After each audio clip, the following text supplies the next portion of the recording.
Professor doctor Rahul Joshi,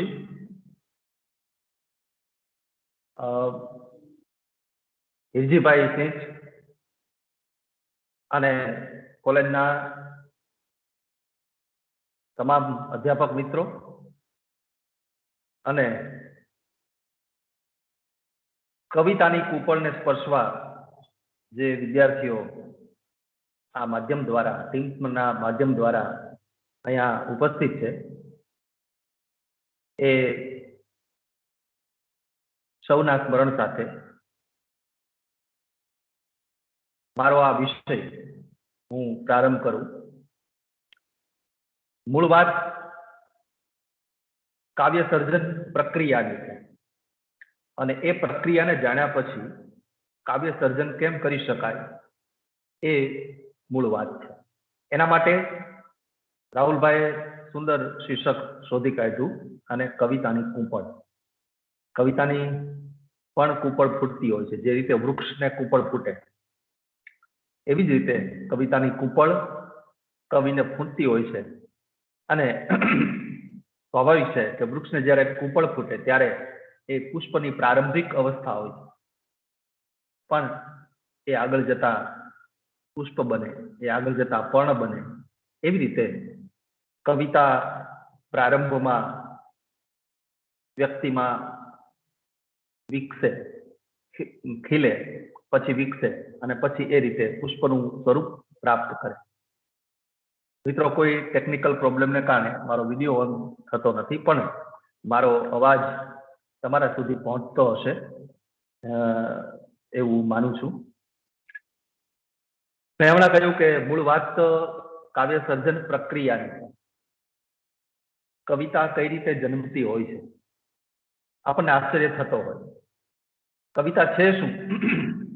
કોઈ એમ પૂછે કે કવિતા છે શું, તો કવિતા એ કળા છે।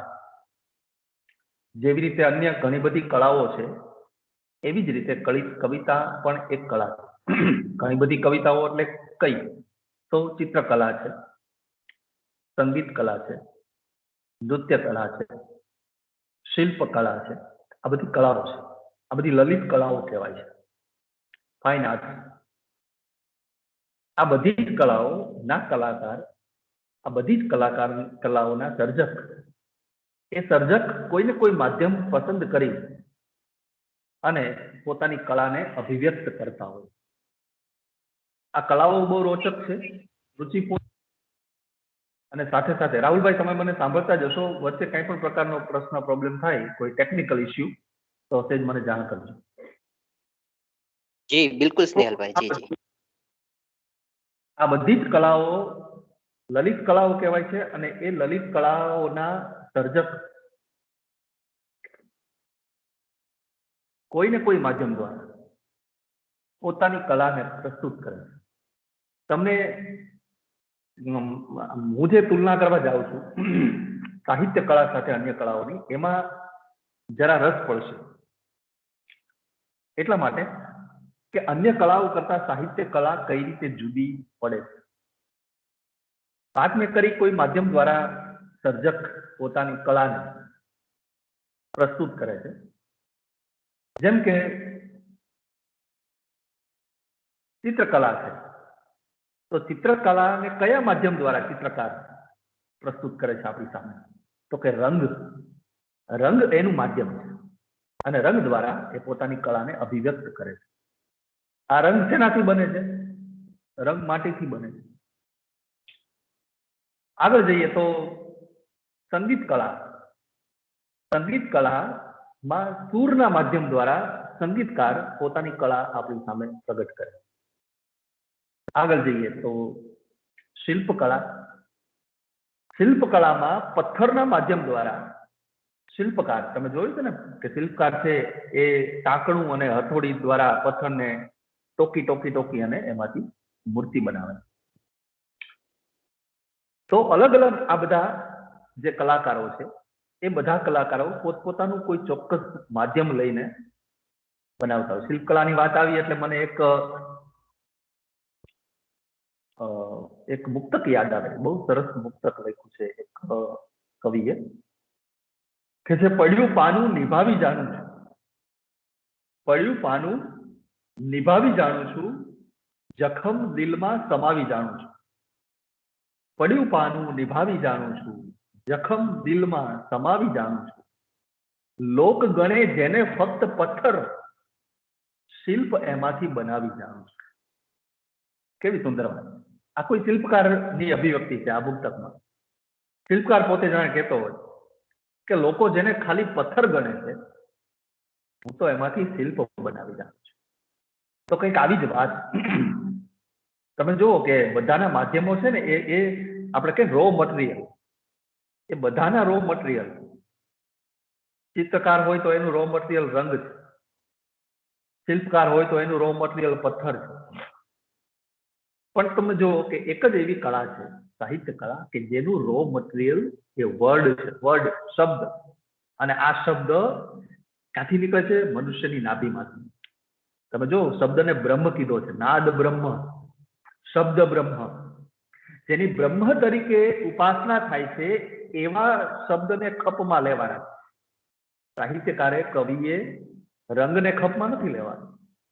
સાહિત્યકારે કે કવિએ કે લેખકે એને પથ્થરને ખપમાં નથી લેવાનો. પોતાના માધ્યમ તરીકે એને પોતાના માધ્યમ તરીકે જે ઉપયોગમાં લેવાનો છે એ છે શબ્દ. અને એ શબ્દની તો આપણે પૂજા કરીએ. એ શબ્દ તો નાદ બ્રહ્મ છે. એ શબ્દ તો મારીને તમારી નાભીમાંથી નીકળતું એક વિશિષ્ટ સર્જન છે માનવનું.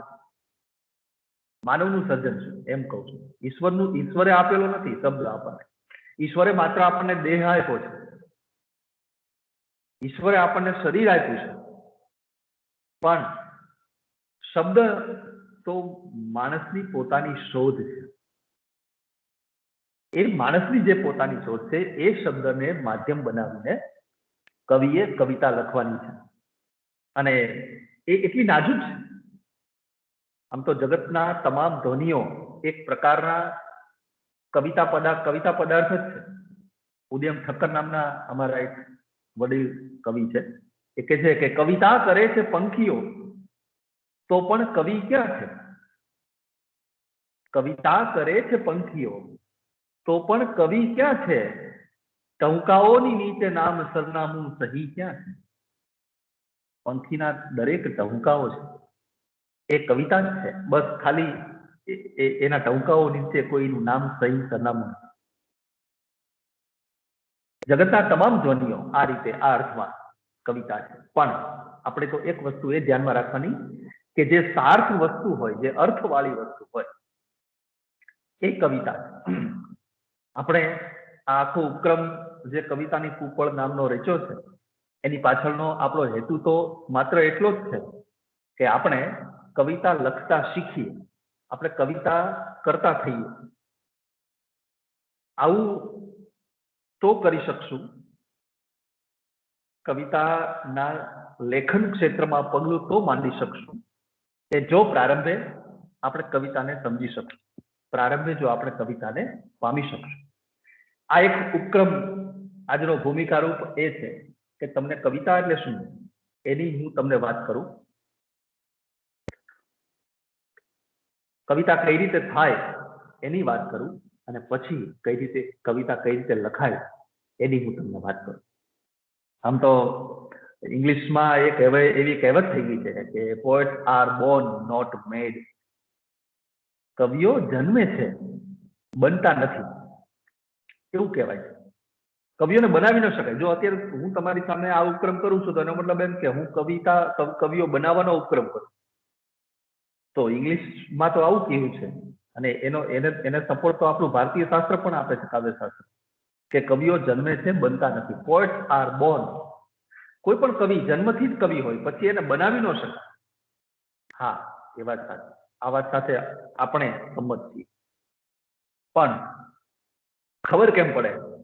તમે અત્યારે 7, 8, 10, 20 જણા જેટલા છો મારી સામે, ખબર કેમ પડે કે હું જન્મથી કવિ છું કે નહીં? કારણ કે કોઈ બાળક જન્મ કઈ લક્ષણો તો છે નહીં, કપાળ ઉપર લખેલું તો આવતું નથી કે આ કવિ છે. અને કોઈ પણ બાળક જન્મતાની સાથે જ પોતાનું કવિત્વ સિદ્ધ કરી શકતું નથી, કારણ કે 4-5 વર્ષની ઉંમર થાય ત્યારે જ એ ભાષા બોલતો થાય. અને લખતો પણ થાય. તો એવું સાબિત કેમ કરવું કે આપણે કવિ છીએ કે નહીં? તમે 20 જણા છો, તો તમારામાંથી કોણ જન્મથી કવિત્વ લઈને આવ્યું છે એવું કેમ સાબિત થશે? તો આજે મારો પ્રયોગ છે એ ખાસ કરીને હું તમારી સામે રૂબરૂ 2 કલાક કરવાનો છું. એ જે મારો ઉપક્રમ છે એ ઉપક્રમ શેના જેવો છે? હું તમને એક રૂપક આપું છું, એક દ્રષ્ટાંત આપું છું. એ દ્રષ્ટાંતથી આ વાતને આપણે બરોબર સમજી લઈશું કે આ જે આપણો ઉપક્રમ છે એ કેવો છે. માની લો, તમે ઇમેજ કરો કે તમે એક રૂમની અંદર છો. એ રૂમ બંધ છે. એ રૂમની અંદર બલ્બ લગાડવાનું હોલ્ડર છે, પણ ત્યાં બલ્બ નથી. એ રૂમની અંદર ટ્યુબલાઇટનું સ્ટેન્ડ છે, પણ ટ્યુબલાઇટની લાકડી નથી, ટ્યુબલાઇટ નથી ત્યાં. એ રૂમની અંદર એક બોર્ડ છે, એમાં કેટલીક સ્વિચ છે અને સાથે એક પ્લગ પણ છે જેમાં આપણે પિન નાખીએ તે. આટલું છે રૂમની અંદર. હવે તમને રૂમની બહાર જવાની છૂટ નથી અને તમને એવું કહેવામાં આવ્યું છે કે આ રૂમમાં લાઇટ છે કે નહીં એ તમે ચેક કરો. હવે આ કન્ડિશનમાં તમે શું કરશો? કઈ રીતે ચેક કરી શકશો? આ રૂમમાં લાઇટ, બલ્બનું પીળો બલ્બ આવે ને એનું હોલ્ડર છે, પણ ત્યાં બલ્બ નથી, CFL પણ નથી ક્યાંય, ટ્યુબલાઇટની લાકડી પણ નથી ક્યાંય. તો આ કન્ડિશનમાં રૂમમાં લાઇટ છે કે નહીં એ આપણે કઈ રીતે જોઈ શકીએ?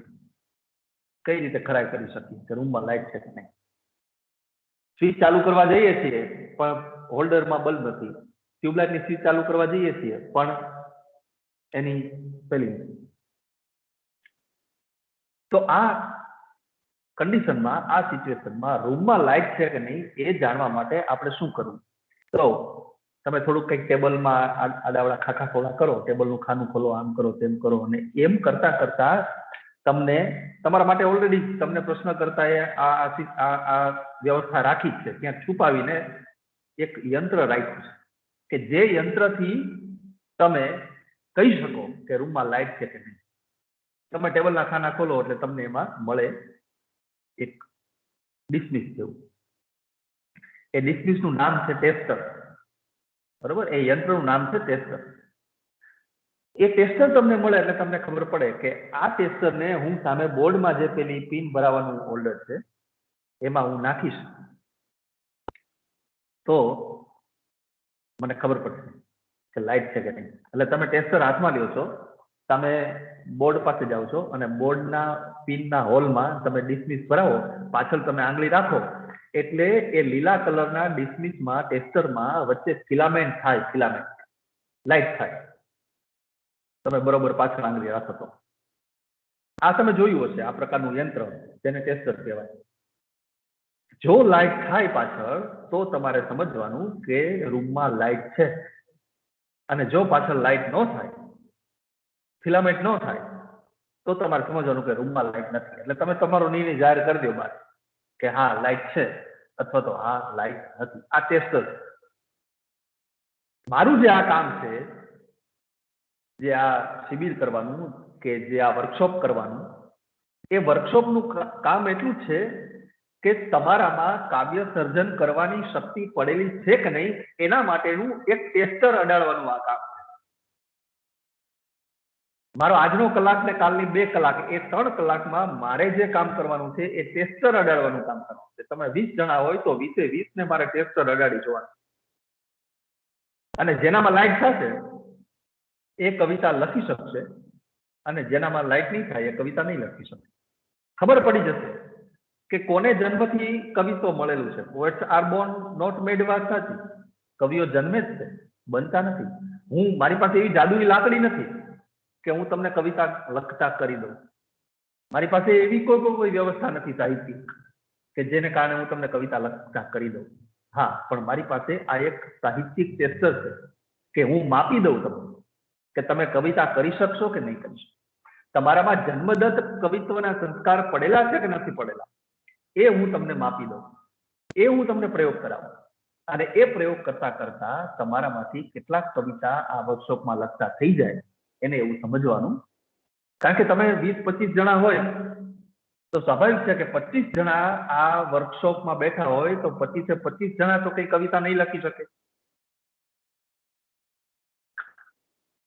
25 જણાને ટેસ્ટર અડશે પણ 25 જણા કવિતા નહીં લખી શકે. તો કેટલા લખી શકશે કે જેને આ ટેસ્ટર અડાડવાથી જેને જન્મદત્ત કવિત્વ મળ્યું હતું, જન્મતાની સાથે જ કવિત્વ મળ્યું હતું, એ આ કવિતાના ક્ષેત્રમાં આગળ વધશે. ક્યારેક તો એવું બને, અત્યારે તો હું તો આ 20 વર્ષથી આ પ્રયોગ કરું છું વર્કશોપના, તો અત્યારે જે જૂના સમયમાં મેં શિબિરો કરી હોય, વર્કશોપ કરી હોય, એ અત્યારે સારા કવિઓ તરીકે એ લોકોના નામ છે કે જેનું અત્યારે મેગેઝિનોમાં પ્રકાશન થતું હોય, જેના પુસ્તક કવિતાના બહાર પડી ગયા હોય, એવા કે જે મારી વર્કશોપમાંથી તૈયાર થઈને બહાર નીકળ્યા હોય. તો એનો મતલબ એમ કે જો આ વર્કશોપ ન થઈ હોય, માની લો કે તમે 25 જણા છો, તમે આ વર્કશોપ 25 જણાએ ક્યારેય કરી જ ન હોય, તો શું થાય? ઓલું જે તમને જન્મથી મળેલું કવિત્વ હતું ને, એ કવિત્વ એમને દબાઈને પડ્યું રહે છે મોટી ઉંમર સુધી, લાંબી ઉંમર સુધી. વાત એ છે કે તણખો ક્યારે ફૂટે, તણખો ફૂટવાની વાત છે. કૂપળનું શીર્ષક આપ્યું છે ને, તો કૂપળ ક્યારે ફૂટે એ વાત છે. વૃક્ષને તો આપોઆપ ફૂટવાની જ છે, આપણે એ ફોડવા માટેના પ્રયત્ન કરવા પડે ને આ એક પ્રકારનો એ પ્રયત્ન. મિત્રો, તમને આશ્ચર્ય થશે કે 11મી સદીમાં રાજશેખર નામના એક વિદ્વાન થયા. 11મી સદીમાં એટલે આજથી 1000 વર્ષ પહેલા આચાર્ય રાજશેખર, કે જેને એક બહુ મોટો ગ્રંથ લખ્યો કાવ્ય મીમાંસા નામ. એ કાવ્ય મીમાંસાના લેખક રાજશેખરે પોતાના કાવ્ય મીમાંસા ગ્રંથમાં કાવ્યશાળાનો ઉલ્લેખ કરેલો છે. કાવ્યશાળા તો એ શું હતું? તો એમાં જે કવિતા લખવા ઈચ્છુક હોય અને જેને જન્મદત્ત કવિત્વના સંસ્કાર પડ્યા છે કે નથી પડ્યા એવું મપાવવું હોય ટેસ્ટર દ્વારા, એવા લોકો કાવ્યશાળામાં એડમિશન લેતા અને કાયદેસરના એમાં વર્ગો હતા, એના આચાર્યો હતા અને એ કાવ્યનું શિક્ષણ આપતા. તો આ એક પ્રકારની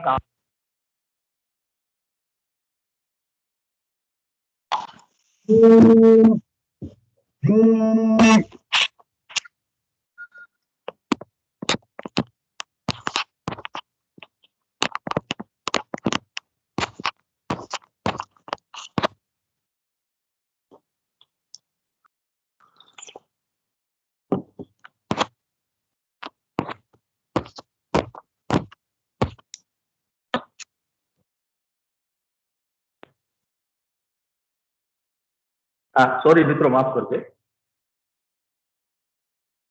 તો એ વિદ્યાર્થી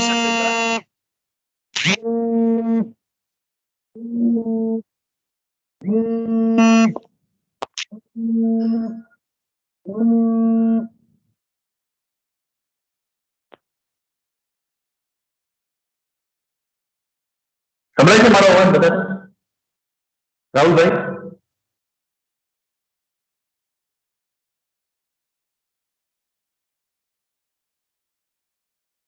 તો એ કાવ્યશાળામાં વિદ્યાર્થીઓ એડમિશન લેતા અને કવિતા લખવાની પ્રોસેસ એ કરતા. હવે તમને હું કવિતા કેમ લખવી એના ફિલ્ડમાં આગળ લઈ જાઉં છું. પેલા મેં તમને વાત કરી દીધી, કવિતા લખવા માટેની કોઈ ઉંમર નથી, યાદ રાખજો. આમ ખાસ કરીને કોલેજ કાળ હોય છે એ કવિતા લખવા માટેનો એ એપ્રોપ્રિએટ કાળ હોય છે, સમય હોય છે. પણ મારા એક મિત્ર છે અને એનો દીકરો માત્ર 5 કે 6 વર્ષનો હતો અને કવિતા લખતો. એ જોડકણા લખતો. મારો અવાજ કોઈને ન સંભળાતો હોય તો પ્લીઝ કહેજો મને. રાહુલભાઈ, સાંભળો છો તમે મારો અવાજ?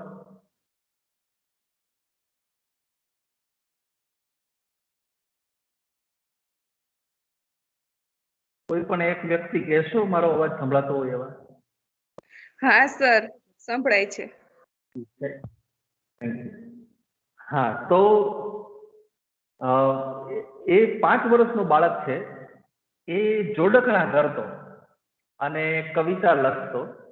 અ, અ, સ્વાભાવિક છે કે 5 વર્ષનો 6 વર્ષનો બાળક હોય અને એ કવિતા લખતો હોય તો એ સામાન્ય જ હોય. પણ ખબર પડી ગઈ હતી અમને કે આ છોકરામાં કવિતા લખવાની શક્તિ છે. એટલે તમારામાં કવિતા લખવાની પ્રતિભા એ તો જન્મથી જ હોય, સ્વાભાવિક છે, પણ પડેલી હોય તો એ ક્યારે પ્રગટ થાય એના માટેનો કોઈ ચોક્કસ સમય હોતો નથી. તો એ 5 વર્ષના બાળકની ઉદાહરણ આપ્યું. હું ઘણા સમયથી વોકિંગ કરવા માટે જાઉં અને વોકિંગ કરતા કરતા એક બેન્ચ ઉપર હું બેઠો હોય, ત્યાં એક દાદા એ પણ વોકિંગ કરતા કરતા આવે ને પછી બેન્ચ ઉપર બેસે. એટલે અમે અમારા રોજનું છેલ્લા 2 મહિનાથી રોજ અમે હવે વાતચીત કરતા કરતા કરતા એમને ખબર પડી કે સાહેબ કવિ છે. એટલે પછી તો અમારો વાતચીતનો ટર્ન બદલાય, અમે તો કવિતાઓની વાત કરીએ ને એમાં એ પાછા નિવૃત્ત શિક્ષક એટલે એમને કવિતામાં મજા આવે. હું મારી કવિતા સંભળાવું, બીજા કોઈ કવિની વાત કરું, કવિતાની વાત કરું, સાહિત્યની વાત કરું તો એમને ગમે. એક દિવસ અમે બેન્ચ ઉપર બેઠા અને ખીચામાંથી એને કાગળ કાઢ્યું. મેં કીધું શું છે દાદા? તો કે હું કવિતા લખીને લાવ્યો છું. 60 વર્ષની ઉંમર હશે એમની અને એ પહેલી કવિતા જીવનની એ લખીને મને બતાવે છે કાગળમાં. વિચાર કરો કે એ 60 વર્ષના દાદાએ જો કોલેજ કરતા હતા ત્યારે આવા પ્રકારનો વર્કશોપ કર્યો હોત તો એની કવિતા વહેલી જન્મી ગઈ હોત. પણ એને આવું કશું કર્યું નહીં, પ્રયત્ન ન કર્યો. તમારામાં કવિતા લખવાની પ્રતિભા કે શક્તિ છે કે નહીં એના માટેનો પ્રયત્ન તો તમારે કરવો જોઈએ.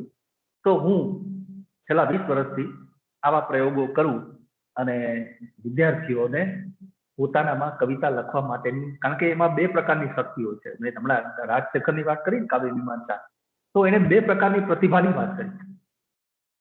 એક પ્રતિભા છે કાર ઇત્રી પ્રતિભા અને બીજી પ્રતિભા છે ભાવ ઇત્રી પ્રતિભા. તો કાર ઇત્રી પ્રતિભા છે એ સર્જક જે સર્જન કરે છે એની એ પ્રતિભા છે, અને ભાવ ઇત્રી પ્રતિભા છે જે સર્જન નથી કરતો પણ કવિતાને બહુ સારી રીતે જાણે છે, સમજે છે, એને ગમે છે. એને ઓડિયન્સમાં બેસીને કવિઓની કવિતાઓ સાંભળવી, વાંચવી એને ગમે છે. એને ભાવક કહેવાય છે. અને કવિતા લખે એને સર્જક કહેવાય. કવિતાનો જે મર્મી હોય, કવિતાનો જે જાણકાર હોય એને ભાવક કહેવાય. અને કવિતા જે ખુદ લખે છે એ એક સર્જક છે. બરોબર? સર્જક થી ભાવક સુધી, સર્જક થી વાચક સુધી. જો વાચકમાં અને ભાવકમાં ફેર છે. વાચક એને કહેવાય કે જે વાંચીને નાખી દે છે, પણ ભાવક એને કહેવાય કે જે વાંચીને રાખે છે, જે વાગોળે છે. તમે કોઈ કવિતા વાંચો તો 2-3 કલાક સુધી તમારા મગજમાં એનો નશો રહે. એ જો તમે ભાવક હોય તો જ એવું થઈ શકે, નહીતર એ થઈ શકે નહીં. તો કવિતા લખવા માટે જરૂર શેની છે? તો મેં તમને કહી દીધું પ્રારંભમાં કે માધ્યમ શબ્દ. આ શબ્દ છે એ કેવો છે યાદ રાખજો. દરેક કલાકાર રો મટીરિયલ રહે. કોઈ પણ કલાનું સર્જન કરવા માટે રો મટીરિયલ લેવું પડે. જેવી રીતે ચિત્રકારે રંગ લેવો પડે, જેવી રીતે શિલ્પકારે પથ્થર લેવો પડે, એમ કવિએ શું લેવાનું છે? શબ્દ લેવાના. હવે બહુ મહત્વની વાત આવે છે મિત્રો, ધ્યાન રાખજો. આ શબ્દો કેવા લેવાના છે? આ શબ્દો લેવાના છે સમાજ પાસેથી, શેરીમાંથી લેવાના છે, સ્કૂલના કેમ્પસમાંથી, કોલેજના કેમ્પસમાંથી લેવાના છે, ગામડામાંથી લેવાના, જ્યાંથી મળે. કારણ કે શબ્દો તો કવિતામાં એ જ હોય છે જે લોકો બોલતા હોય છે તે. એમાં કઈ હું ઉદાહરણ પણ આપીશ તમને હમણાં. એવા શબ્દો લેવાના. જો કવિતાની વ્યાખ્યાઓ તો આવી આપી. સંસ્કૃતમાં પ્રાચીન સમયમાં આચાર્ય ભામહ થઈ ગયા, એમણે એમ કીધું કે શબ્દાર્થો સહિતો કાવ્યમ. કવિતા એટલે શબ્દ અને અર્થ સાથે હોય તે. શબ્દ અને અર્થ બંને સાથે, એટલે અર્થવાળી કોઈ વસ્તુ હોય, સાર્થ, એ કવિતા બને. અર્થવાળું હોય. આ વ્યાખ્યા થોડીક અધૂરી જણાય તો આગળ જતા એક વિશ્વનાથ નામના આચાર્ય આવ્યા ને એને કીધું કે વાક્યમ રસાત્મકમ કાવ્યમ. એવું વાક્ય જે રસાત્મક હોય. એટલે હવે આપણને 2 વસ્તુ મળી કે એક તો અર્થવાળા શબ્દો અને એ પાછા રસાત્મક હોય એટલે કવિતા થાય. આ વાત બહુ મહત્વની. શબ્દો પહેલી જ વસ્તુ એન્ટર થાય એટલે આ ક્ષેત્રમાં આવે શબ્દ. એ શબ્દો આપણે ક્યાંથી ઉપાડવાના છે? તો કે આપણે શેરીમાંથી ઉપાડવાના, આપણે આપણી આસપાસના વાતાવરણમાંથી ઉપાડવાના. પણ એ શબ્દો ત્યાંથી ઉપાડ્યા પછી આપણે એને શુદ્ધ કરવાના છે. આ યાદ રાખજો, હંમેશા રો મટીરિયલ, કાચું મટીરિયલ છે એ હંમેશા કેવું હોય? એ નબળું હોય, અશુદ્ધ હોય, અને એને શુદ્ધ કરવાનું છે. કોઈ પણ ફિલ્ડમાં તમે જાઓ, તો કોઈ પણ પદાર્થ બનતો હોય તો એનું રો મટીરિયલ છે એ હંમેશા અશુદ્ધ હોય. એને એને મશીનરીમાં શું કરવાનું હોય? શુદ્ધ કરવાનું. શબ્દ આપણે કવિતાની અંદર લઈએ છીએ. તમે જો કોઈ પણ કવિતા તમે વાંચો તો એમાં શબ્દો તો તમારા બધા જાણીતા જ હોય. કોઈ એવી કવિતા ન હોય કે જેની અંદર, અચ્છા, મેં હમણાં તમને એક શેર કીધો કે કવિતા કરે છે પંખીઓ તો પણ કવિ ક્યાં છે? ટહુકાઓની નીચે નામ સરનામું સહી ક્યાં છે? હવે આમાંનો કયો શબ્દ તમે સાંભળ્યો નથી? કવિતા કરે છે પંખીઓ તો પણ કવિ ક્યાં છે? ટહુકાઓની નીચે નામ સરનામું સહી. એક પણ એવો શબ્દ છે કે જે તમે ન સાંભળ્યો? પણ કવિએ જે રીતે એ કાચા માલને, કાચા શબ્દને, રો મટીરિયલને, રો મટીરિયલ એટલે તમારે શું સમજવાનું? આપણા વ્યવહાર જગતનો શબ્દ, શેરીનો શબ્દ, સમાજનો શબ્દ, બરોબર? એ રો મટીરિયલ. એ રો મટીરિયલને, એ શેરીના કે સમાજના શબ્દને કવિએ શું કર્યો છે? પોલિશ કર્યો, એને શુદ્ધ કર્યો છે. એ ક્યાં કરે છે? એ પોતાની કાવ્ય સર્જનની પ્રક્રિયામાં કરે. એ વરદાન, એ મશીનરી એના મગજમાં ઈશ્વરે આપેલી. હું હમણાં થોડા સમય પહેલા તમારી સામે જે પ્રયોગો કરું છું એ પ્રાથમિક શાળામાં પણ કરું, માધ્યમિક શાળામાં પણ કરું, કોલેજોમાં પણ કરું. ડાયટમાં શિક્ષકો હોય 50, 55, 55 વર્ષના, અને એ પાછા 50, 60 ની સંખ્યામાં હોય, એને કરું. મજા આવે. તો પ્રાથમિક શાળામાં આખો વર્કશોપ પતી ગયો પછી એક છોકરો મને ઉભો થઈને કે, કદાચ 5મું 6ઠું ભણતો હશે, મને કે કવિતા લખવી હોય તો જરૂર શેની પડે? એવું એને કીધું. એટલે મેં કીધું, બેટા હવે એને તો મારે કેમ સમજાવવું આખું આ બધું શાસ્ત્ર? તમને જે સમજાવ્યું એ વસ્તુ, અત્યાર સુધી જે તમને સમજાવી એ વસ્તુ, કે બેટા માતા સરસ્વતીનો હાથ આપણા માથા ઉપર હોય તો આપણે કવિતા લખી શકીએ. એટલે ઈશ્વર કૃપા હોય, સરસ્વતી જે કાવ્યની દેવી છે એ દેવીની જો આપણા ઉપર કૃપા હોય તો આપણે ચોક્કસ રીતે કવિતા લખી શકીએ. જરૂરિયાત છે. અચ્છા, આ દેવીની કૃપા એટલે શું? તો મેં તમને કહી દીધું, એક જન્મથી કવિત્વ. હવે આ છોકરાને કહેવા જેવી વાત નહોતી, એને તો મેં કહી દીધું કે માતા સરસ્વતીનો હાથ આપણા માથા ઉપર, જેના માથા ઉપર હોય એ કવિ બને. પણ શાસ્ત્રીય રીતે એને કહેવું હોય તો શું કહેવાય? કે જન્મદત્ત કવિત્વના સંસ્કાર જેને મળ્યા હોય. તમને સમજાય એ વાત છે? પેલા 5મા ધોરણના બાળકને ન સમજાય, તો તમને સમજાય કે જે જન્મથી કવિત્વના સંસ્કાર લઈને આવ્યો છે એવો જે વ્યક્તિ છે એ વ્યક્તિ છે એ કવિતા લખી શકે. હા, છે તો એ ઈશ્વર કૃપા જ છે. ઈશ્વરે આપણા નસીબમાં કવિ હોવાનું લખ્યું હોય તો આપણે કવિ બની શકીએ. કોઈ પણ કલાકાર બનવાનું લખ્યું હોય, કોઈ સંગીતકાર બને, કોઈ શિલ્પકાર બને, કોઈ ચિત્રકાર બને. કળાઓ તો તમામ સમાન છે. તો એ રીતે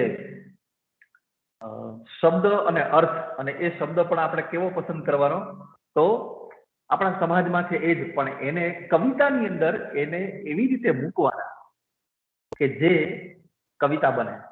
કવિતાની ઘણી બધી વ્યાખ્યાઓ મેં જે તમને હમણાં કીધું કે શબ્દાર્થો સહિતો કાવ્યમ, તો અલગ અલગ ઘણી બધી વાતો અલગ અલગ સાહિત્યમાં પણ કરી છે, અલગ અલગ દેશોમાં અલગ અલગ વાત પણ કરી છે.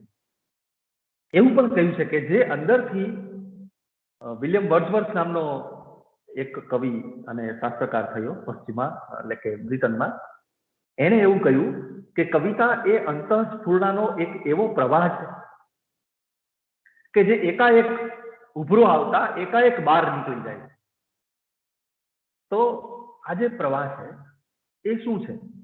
તમે કોઈ વસ્તુને જોવો છો અને એ જોતાની સાથે તમારું જે હૃદય છે એ હૃદય વલોવાય છે, અને એવું વલોવાય છે એવી અંદર પ્રોસેસ થાય છે. મારા ઇમેજમાં તો શું આવે કે તમે મિક્સચરમાં કઈ પ્રવાહી નાખો, તમે મિક્સચરમાં પ્રવાહી નાખો અને પછી તમે મિક્સચરને 1 ઉપર કરો, પછી 2 ઉપર કરો.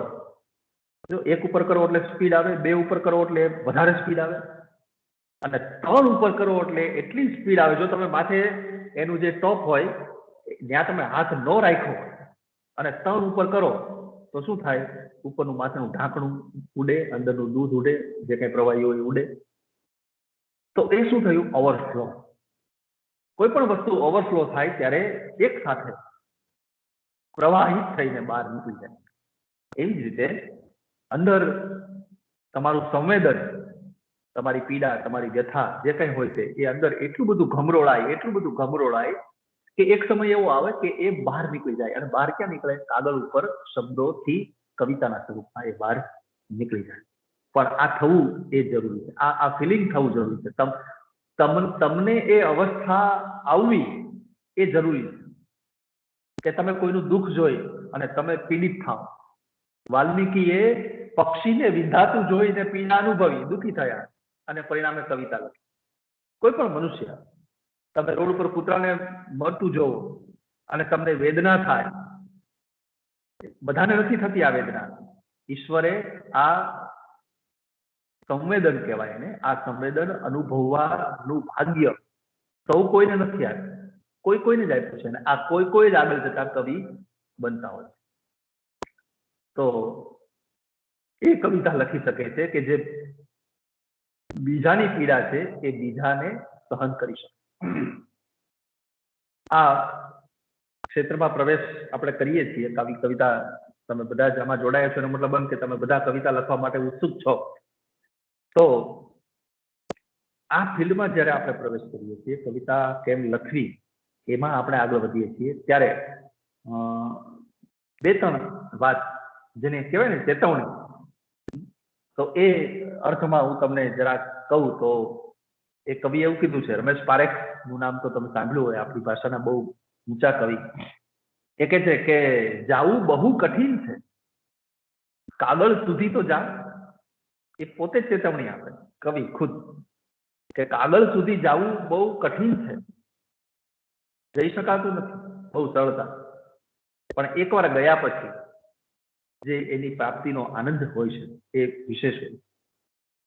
એટલે કહે છે કે જાવું બહુ કઠિન છે, કાગળ સુધી તો જા, તળની મમત ન રાખ, પ્રથમ જળ સુધી તો જા. આપણે વાત આ કરવાની, સીધા આપણે તળિયે નથી જવું, આપણે પેલા એના જળ સુધી જવું છે, એની સપાટી સુધી જવું છે. કવિતા મનોજ ખંડેરિયા નામના એક કવિ છે, એ તો એવું કે કવિતા તો છે મહેલ બનાવેલો લાખથી. જો આ તો કેવી મોટી ચેતવણી. લાખનો મહેલ, લાખ જોયું છે ને તમે? લાખ એટલે એકદમ સહેલાઈથી બળી જાય એવો પદાર્થ. મહાભારત સમયમાં લાક્ષાગૃહ બનાવ્યું હતું, લાખનું ઘર, લાખનો મહેલ આખો. એટલા માટે કે પાંડવો અંદર જાય, રાતે સુવે તો બહુ ઝડપથી લાખને આગ લગાડી દે તો બહુ ઝડપથી મહેલ બળી જાય અને આ લોકો મરી જાય. એવું ષડયંત્ર હતું કૌરવોનું. પણ વિદુરજીની કૃપાથી, ચેતવણીથી એ લોકો બચી ગયા. પણ લાખનો મહેલ, અહીંયા કે છે કવિ કે કવિતા શું છે? તો કે લાખનો બનાવેલો મહેલ છે. યાદ રાખ, કવિતા તો છે મહેલ બનાવેલો લાખથી, સળગી જવું કબૂલ હો તો એમાં વાત કર. તો આ વાત કરી કે સળગી જવાનું તમને કબૂલ છે જો તમારે કવિતા લખવી હોય. અચ્છા, સળગી જવાની વાત એટલે શું? તમને કોઈની પીડા પોતે લઈ લેવાની તમારામાં ઈચ્છા છે, કોઈની પીડા તમે ફીલ કરો એવી વૃત્તિ તમારી છે, બીજાની વેદના તમે લઈ લો એવી તમારી વૃત્તિ છે. જો આ વૃત્તિ હોય તો તમે કવિતા લખશો. પર પીડન જે થાય છે એને અનુભવવું અને એ અનુભવ્યા પછી એને શબ્દ દેહ આપીને કવિતા રૂપે એનું નિર્માણ કરવું, એ વસ્તુ જો તમારામાં હોય તો તમે આ ક્ષેત્રમાં આવો. બીજાની પીડાને, એ કવિએ તો કેવું કીધું છે કે કવિતા लिखना सरल नहीं है, पूछो इन फनकारों. फनकारों એટલે कवियों कहते कि कविता लिखना सरल नहीं है, पूछो इन फनकारों से, ये सब लोहा काट रहे हैं कागज की तलवार। કેવી સરસ વાત કરી કે આ બધા લોઢું કાપે છે અને તલવાર શેની લે છે? કાગળ. કાગળની તલવારથી લોઢું કાપવું હોય, એવું કામ કરવું હોય તો તમે કવિતા સુધી આવો, તો તમે કવિતા છે એને તમે પામો. હવે મેં તમને વાત કરી હતી કે આપણે જે શબ્દો પસંદ કરવાના છે એ શબ્દો કેવા હોય અને કઈ રીતે કવિતા, એનું એક હું તમને ઉદાહરણ. સામાન્ય રીતે કે એમ આપણે એમ કહેવાય કે મેં હમણાં કીધું કે દરેક શબ્દ એવા જ હોય છે કવિતાની અંદર. તમે તો ઘણી બધી કવિતાઓ વાંચી પણ હશે, આપણે તો ભણ્યા પણ છીએ. 10મા ધોરણથી આપણને સામાન્ય રીતે કવિતાને પામવાની સમજ મળતી હોય છે. 10મા ધોરણ ખબર પડતી હોય છે. 11મા ધોરણમાં વધારે પડે, 12મા ધોરણમાં એનાથી પણ વધારે પડે. Step by step. મેં તમને કીધું કે કોલેજ કાળ છે, મેં પહેલી કવિતા 10મું ધોરણ ભણતો હતો ત્યારે લખી. એટલે એના કોઈ સમય હોતા નથી. કવિતા ક્યારે તમે લખો, તમે ઓલા મારા મિત્રના દીકરાની વાત કરી તો 5મા ધોરણમાં હતો અને કવિતા લખતો, કોઈ 7મા ધોરણમાં હોય ને કવિતા. મારી દીકરી 7મા ધોરણમાં છે અને અત્યારે ક્યારેક ક્યારેક જોડકણા કરી લે લખવાના. મેં 10મા ધોરણમાં લખી. કોઈ કોલેજમાં આવે ત્યારે લખે, તો કોઈ 40 વર્ષે લખે, કોઈ 50 વર્ષે લખે. કવિતા ક્યારે ફૂટે એનું કોઈ નિશ્ચિત, આ કૂપળની વાત જે છે, જે આપણે શીર્ષકમાં રાખ્યું છે કવિતાની કૂપળ, એ કવિતાની કૂપળ ક્યારે ફૂટે? જો આવા પ્રકારનો વર્કશોપ કરી લીધો હોય તો બહુ વહેલી ફૂટી જાય. કોઈના સંપર્કમાં, કોઈના સંસર્ગમાં તમે જો રહ્યા હોય, આવી વર્કશોપ ન કરી હોય, કોઈ કવિતાના લખતા હોય, કોઈ કવિના સંપર્કમાં તમે રહ્યા હોય, સંસર્ગમાં તમે રહ્યા હોય, તો તમે કવિતા કરતા વ્યવસ્થિત થઈ જાઓ. વાત મૂળ એ છે કે એના કોઈ ચોક્કસ સમય હોતો નથી કે ભાઈ 10 વર્ષની ઉંમરે કવિતા આવી જ જાય એટલે આવી જ જાય, એવું નથી. અને પછી ક્યારે ન આવે તો ક્યારેય ન આવે એવું પણ નથી. મેં તમને 60 વર્ષના દાદાનું પણ ઉદાહરણ એકદમ લાઈવ તમને મેં આપી દીધું. તો કવિતા લખવા માટે કેવા કેવા પદાર્થો, વિનોદ જોશી નામના એક કવિ છે, બહુ મોટું નામ છે અને તમે જાણો છો, આપણી ભાષાના સર્વશ્રેષ્ઠ ગીતકાર અને કવિ. એ વિનોદ જોશીની નો એક, આમ તો ઝાલર વાગે ચૂંટણી તમારી કોલેજમાં હશે જ ક્યાંક કાવ્ય સંગ્રહ. અચ્છા, આ યાદ આવ્યું છે એટલે કંઈ પણ દઉં કે તમે કવિતાના પુસ્તકો વાંચતા રહેજો. તો એ ઝાલર વાગે ચૂંટણી નામનો વિનોદ જોશીનો કાવ્ય સંગ્રહ છે. એની અંદર એક ગીત છે, એમાં કવિ લખે છે કે મારે તમને એક જ પંક્તિ કેવી છે, પણ તમે જોજો કે કેવી રીતે કવિ કવિતાની પંક્તિ બનાવતો હોય છે. કે છે કે ટચલી આંગળીનો નખ, આ પેલી પંક્તિ. જો આંગળી નહીં પણ આંગળડી, લઈને બરાબર બેસાડવા માટે કવિએ આંગળીનું આંગળડી કરી, બરોબર. અને પાછું કઈ આંગળી તો કે ટચલી. આપણે એના લાડમાં આપેલા નામ છે ને આંગળીઓના નામ, તો પેલી આંગળી, બીજી આંગળી, ત્રીજી આંગળી, એવું તો આપણે ક્રમ પ્રમાણે કહી દઈએ, પણ દરેકના નામ છે. આપણી જે પેલી આંગળી છે એ તર્જની નામ છે એનું, તર્જની. બીજી આંગળી છે એ મધ્યમા છે, ત્રીજી છે અનામિકા છે, અને ચોથી છે જેને આપણે ટચલી કહીએ એ કનિષ્ઠિકા છે. અને આ જે 5મો અંગૂઠો છે એ આંગળી તો છે જ નહીં, બરોબર, એ પુરુષવાચક છે, અંગૂઠો છે. 4 આંગળીઓ છે. આપણે ઘણી વાર બધા કહેતા હોય કે 5 આંગળીઓ હરખી, તો એમાં અંગૂઠાને શું સમજવું? પણ અંગુષ્ઠ, એનું નામ છે અંગુષ્ઠ, અંગૂઠો. તો છેલ્લી આંગળી જે છે આપણી સૌથી નાની, એ ટચલી આંગળી. તો એને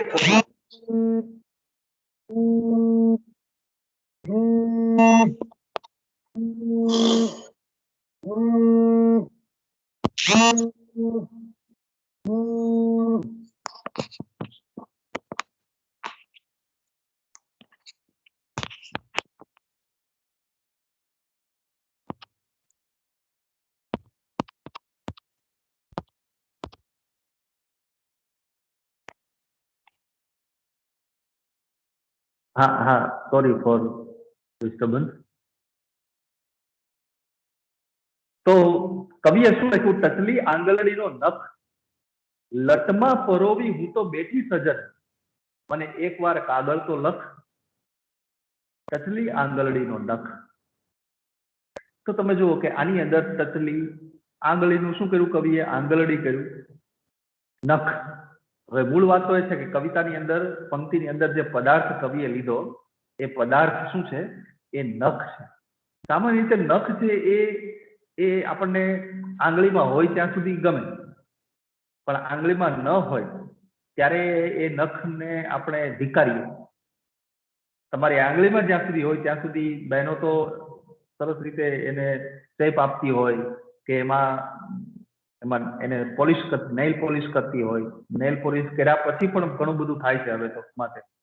તો આવું બધું દીકરીઓ કરતી હોય છે.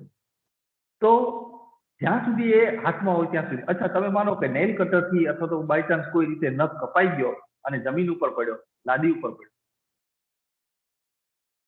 તો એ નખને આપણે અડતા નથી. કોઈ નખને સંઘરતું હોય પોતાના કબાટમાં, એવું કોઈ કરતું નથી. શું કામ? કે નખ છે એ જ્યાં સુધી હાથમાં છે ત્યાં સુધી, નહીં તો એ નખ એ હાડકું છે. આમ તો અત્યારનું સાયન્સ તો એને હાડકું નથી કહેતું, પણ આંગળીથી નોખું થાય એટલે નકામો પદાર્થ છે. હવે મારે વાત એ કરવી છે કે એ નકામા પદાર્થને લઈને કવિએ અહીંયા કેવી સુંદર પંક્તિ રચી કે ટચલી આંગળીનો નખ, ટચલી આંગળીનો નખ, લટમાં પરોવી હું તો બેઠી સજન, મને એકવાર કાગળ તો લખ, ટચલી આંગળીનો નખ. તો નખ અને લખ આ બે શબ્દોના પ્રાસ સાથે નખ જેવો શબ્દ. હવે આમાંનો કયો શબ્દ એવો છે કે તમે ન સાંભળ્યો હોય? ટચલી આંગળડી, નખ, લટમાં પરોવી હું તો.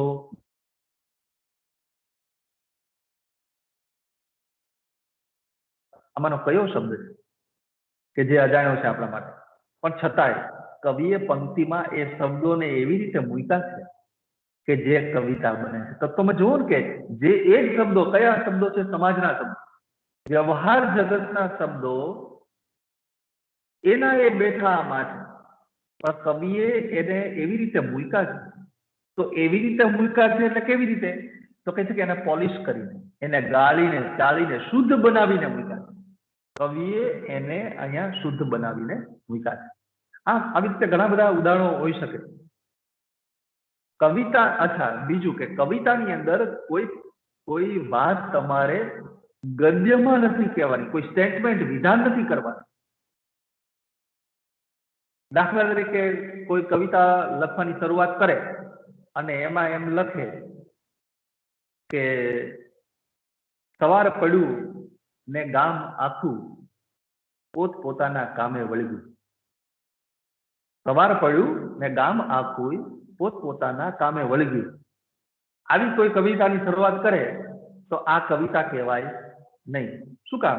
કે ભાઈ સવાર પડ્યું એને તમે સીધી રીતે કહી દીધું સવાર પડ્યું, તો તમે કવિ શાના? અને ગામ આખું પોતપોતાના કામે વળગ્યું એવું તમે સીધું કહી દીધું તો તમે કવિ શાના? તો શું કરવું જોઈએ?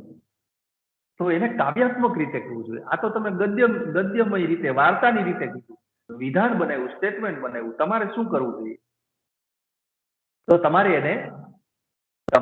એને કાવ્યાત્મક રીતે કહેવું જોઈએ. અચ્છા, વાત શું હતી કે સવાર પડ્યું અને લોકો પોતપોતાના કામે વળી જાય. તો આ વાતને કેવી હોય કાવ્યાત્મક રીતે, તો તમે કેમ કહી શકો? તો ચકલીની આંખમાં ઉગ્યો સૂરજ અને આખું ગામ થયું બેઠું. જો પેલી જ વાત એમનેમ કે સવાર પડ્યું અને આખું ગામ પોતપોતાના કામે વળી ગયું, આ જ વાતને મેં કવિતાની અંદર એક જ લીધું, ચકલીની ચાંચમાં ઉગ્યો સૂરજ અને આખું ગામ થયું બેઠું. તો સવાર પડ્યું એને મેં કાવ્યાત્મક ભાષામાં ચકલીની ચાંચમાં સૂરજ ઉગ્યો એમ કીધું. હા, તમને પહેલી દ્રષ્ટિએ પ્રશ્ન થાય કે ચકલીની ચાંચમાં સૂરજ કેમ ઉગે? પણ કવિ ઉગાડી શકે. ચકલીની ચાંચમાં કવિ સૂરજ ઉગાડી શકે. હા, એ પાછા કેટલાક પોએટિક લોજિકથી, કેટલાક કાવ્યાત્મક તર્કોથી. હવે એ કાવ્યાત્મક તર્કો કયા? તો એ કાવ્યાત્મક તર્કો એટલે ચકલી છે, ચકલીની ચાંચમાં સૂરજ ઉગ્યો એનો મતલબ એમ કે ચકલી છે એ ક્યારે ચાંચ ખુલે છે? સવારે. સૂરજ ક્યારે ઉગે છે? તો કે સવારે. એટલે કે ચકલીના ચાંચનું ખુલવું અને સવારે સૂરજનું ઉગવું બંનેનો સમય એક હોવાથી ચકલીની ચાંચમાં ઉગ્યો સૂરજ એનો મતલબ થશે સવાર પડી. બરોબર? તો આ રીતે કવિતા લખવાની. અચ્છા, આખું ગામ થયું બેઠું, તો તમને એમ થાય કે ગામ બેઠું થાય કોઈ? તો ના, ગામ બેઠું ન થાય. પણ ગામ બેઠું થયું એનો મતલબ એમ કે ગામ ઊભું થઈ બ્રશ કરીને દાંતણ બાતણ કરીને નાહી ધોઈ પોતપોતાના કામે વળગી ગયું. તો પેલી જ વાત, જે પેલી સાદી, જે કવિતા ન કહી શકાય એવી કવિતા હતી, કે સવાર પડ્યું ને લોકો પોતપોતાના કામે વળગ્યા, એ જ વાતને કઈ રીતે મૂકી દીધી? ચકલીની ચાંચમાં ઉગ્યો સૂરજ અને આખું ગામ થયું બેઠું. તો આ રીતે કવિતાને રચવાની હોય છે. બોર્ડ વર્ક કરશું કાલે, રૂબરૂમાં તમારી સામે આવે ત્યારે વધારે તમને વધારે સમજ પડશે અને સારી રીતે કરી શકશો. હવે બહુ ઝડપથી 5 મિનિટમાં હું વાત પૂરી કરું અને એ 5 મિનિટમાં મારે તમને કવિતા લખવા માટે શું જરૂરી છે એ કહી દઉં. તો સૌથી પહેલા કવિતા લખવા માટે શબ્દ ભંડોળ જરૂરી છે. શબ્દનું ભંડોળ, બરાબર છે? શબ્દ ભંડોળ તમારી પાસે હોવું જોઈએ. અચ્છા, શબ્દ ભંડોળ એટલે અત્યારે હાલ પૂરતા શરૂઆત જયારે કરતા હોય કવિતા લખવાની ત્યારે બહુ સામાન્ય શબ્દ જે તમને આવડતા જ 20 થી 25 શબ્દો એવા તમારી પાસે હોવા જોઈએ કે જેને કારણે તમે કવિતા લખવાનો પ્રારંભ કરી શકો. બરોબર? તો એ કયા શબ્દો? બરોબર? તો એવા કોઈ ભારે શબ્દો નહીં, એવા કોઈ અઘરા શબ્દો નહીં, પણ સામાન્ય એવા પ્રાકૃતિક નેચરલ હોય એવા શબ્દો તમને 25 જેટલા ખબર હોવા જોઈએ. બરોબર? તો દાખલા તરીકે હું તમને કહું કે આકાશ, બરોબર, પછી ધરતી, પછી ઝાડ, પુષ્પ એટલે કે ફૂલ, નદી, તળાવ, દરિયો, તારા, ચાંદો, સૂરજ,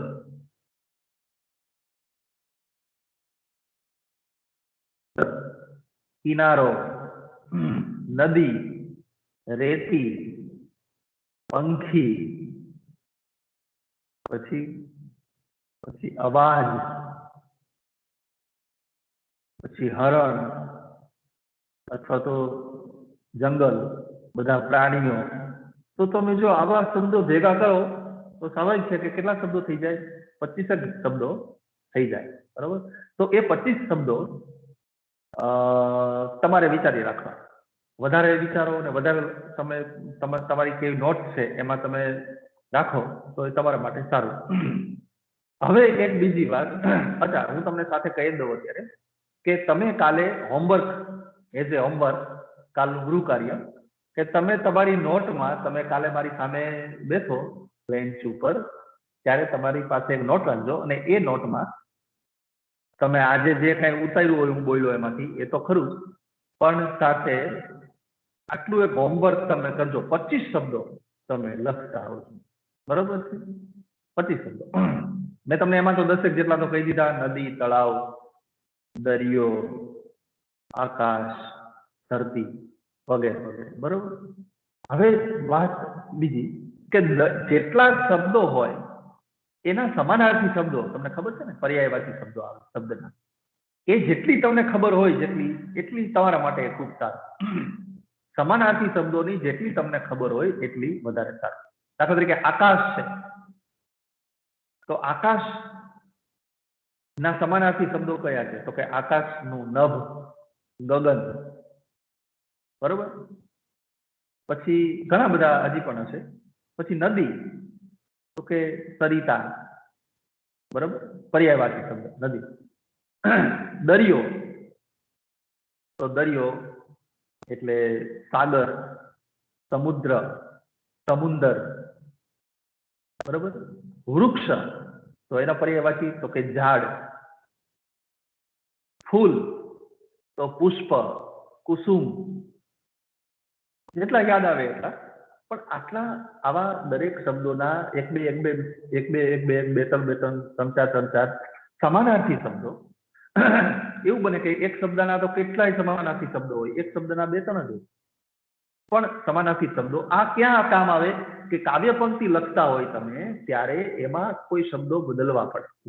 લઈને બેસાડવા માટે ક્યારેક આપણે અક્ષર નિશ્ચિત હોય ના કે કાલે આપણે હાઈકુ લખવાના છીએ તો હાઈકુની અંદર 5 અક્ષર, પછી 7 અક્ષર અને પછી 5 અક્ષર. પહેલી લીટી 5 અક્ષરની, બીજી લીટી 7 અક્ષરની, ત્રીજી લીટી 5 અક્ષર. ફિક્સ આપી દીધા કે 5 અક્ષરની બહાર નહીં જવાનું પહેલી લીટીમાં. એટલે પહેલી લીટીમાં આપણે આકાશ લખ્યું હોય, બરોબર, તો ગમે છે આકાશ એમ લખવું હોય, ગમે છે આકાશ, તો કેટલા અક્ષર થયા? 6 અક્ષર થયા.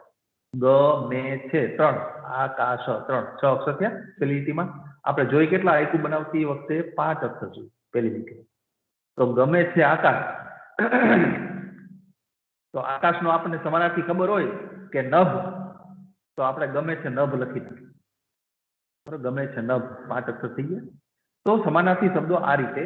આ તો મેં અહીંયા હાઈકુની વાત કરી. આગળ જતા તમે લય વાળી કવિતા લખો તો લય બેસાડવા માટે પણ એનો ઉપયોગ હોય છે. તો આટલી વાત હોમવર્કમાં જે આપ્યું છે એ પણ ખાસ તમે ધ્યાન રાખજો. 25 શબ્દો છે એ તમે કાલે તમારી નોટમાં લખતા આવજો. નોટ સાથે મારા લેક્ચરમાં કાલે બેસજો અને તમારા અધ્યાપક સાહેબ જે રીતે તમને સમય આપે કાલનો, એ રીતે તમે કાલની બેઠકમાં હાજર રહેજો. એ ભૂમિકા રૂપ કાલે આપણે બોર્ડ વર્ક કરીને, પ્રેક્ટિકલ કરીને 2 કલાક આપણે આના ઉપર કામ કરીશું. ત્યાં સુધી હું તમારી રજા લઉં છું. રાહુલભાઈ સાંભળો છો? જી જી બિલકુલ સ્નેહલભાઈ. આપણી વચ્ચે આજે પ્રોફેસર ડોક્ટર સ્નેહલભાઈ જોશીએ કવિતાની જે કોમળતા છે, હકીકતે કૂપણનો સ્પર્શ થાય એ રીતે એક ઉદાહરણ રૂપ પોતાનું એક વ્યાખ્યાન રાખ્યું. ખૂબ સરસ વાત કરી. જેમ આપણે કાવ્ય પ્રકાશમાં ભણ્યા છીએ, SYBA ના ઘણા વિદ્યાર્થીઓ અત્યારે છે પણ, અને TYBA ના વિદ્યાર્થીઓ જે કાવ્ય પ્રકાશ ભણ્યા છે એને પણ ખ્યાલ છે.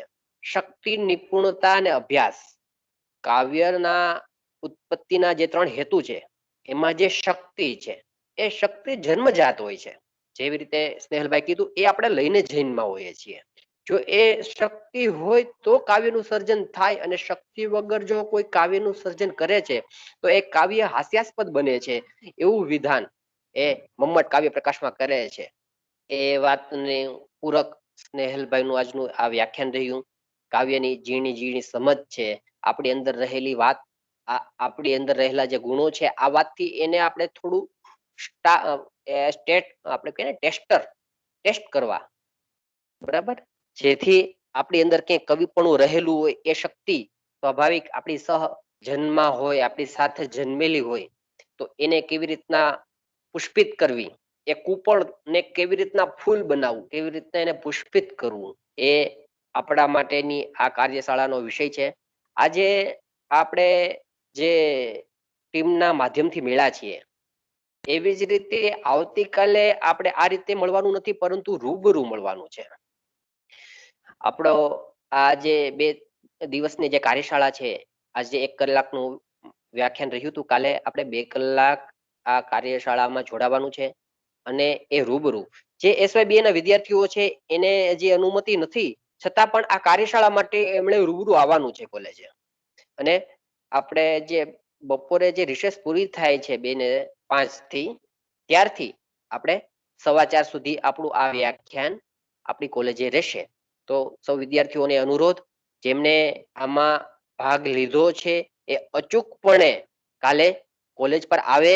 જો SYBA ના વિદ્યાર્થીઓ હોય અને હજી એને કોલેજ આવવાની અનુમતિ નથી, છતાં પણ એ કાલે હાજર રહે અને આ વ્યાખ્યાનનું વધારે આપણે એમનું માર્ગદર્શન મેળવે, અને પોતાની અંદર રહેલું કવિપણું છે એનું પોતે વધારે એનું સર્જન થાય, એ માટેનું આ જે વ્યાખ્યાન માળા છે એમાં આવી અને પોતાની જાતને કોતરે, પોતાની જાતને શિલ્પે, પોતાની જાતને શ્રેષ્ઠ બનાવે.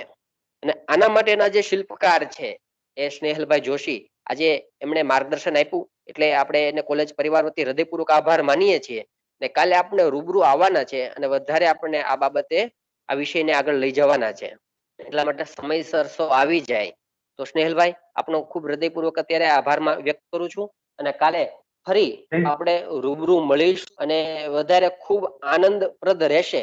અમને આજે એનું આસ્વાદન થયું છે. આવતીકાલે અમારે તરબતોળ થવાનું છે. આજે એમનું આચમન કર્યું છે. આવતીકાલે અમારે આ એનું સ્નાન કરવાનું છે. તો પ્રત્યક્ષ કાલે માર્ગદર્શન મળે એ હેતુ સૌ વિદ્યાર્થીઓને ખૂબ ફરી અનુરોધ અને સ્નેહલભાઈનો ફરી હૃદયપૂર્વક આભાર વ્યક્ત કરી અને કાલે રૂબરૂ મળવાના એક ઈચ્છા સાથે એક હવે આતુરતા વધી છે. તો એ આતુરતા સાથે ફરી આજ આપણે સૌ છૂટા પડીએ. ધન્યવાદ. ખૂબ ખૂબ આભાર. મળીએ રાહુલભાઈ. જી થેન્ક યુ. જી બિલકુલ જી.